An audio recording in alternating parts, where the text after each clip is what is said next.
Let us now look at copying one list from the other list and then changing the parent list. We'll see what happens to the child list as well, or the copied list.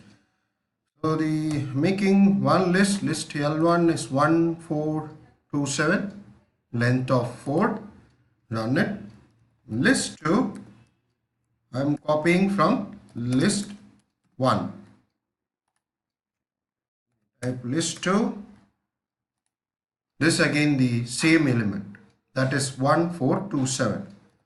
Now list 1, changing the second element to 5.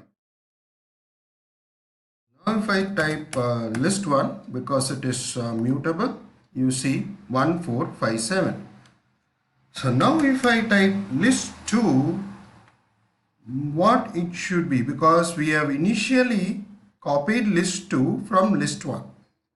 So if you are expecting list 2 to be 1427, then it is not.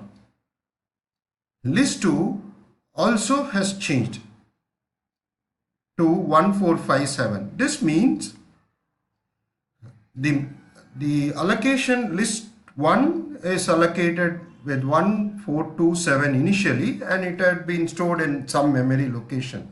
So it's basically list 2, when you say equal to list 1, it points to that specific memory location.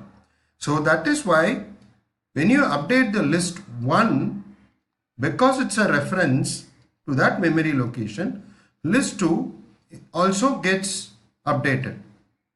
So this is one of the important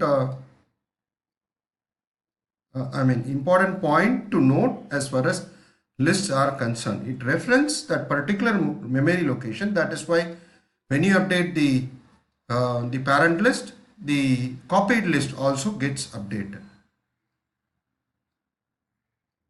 Okay, thank you.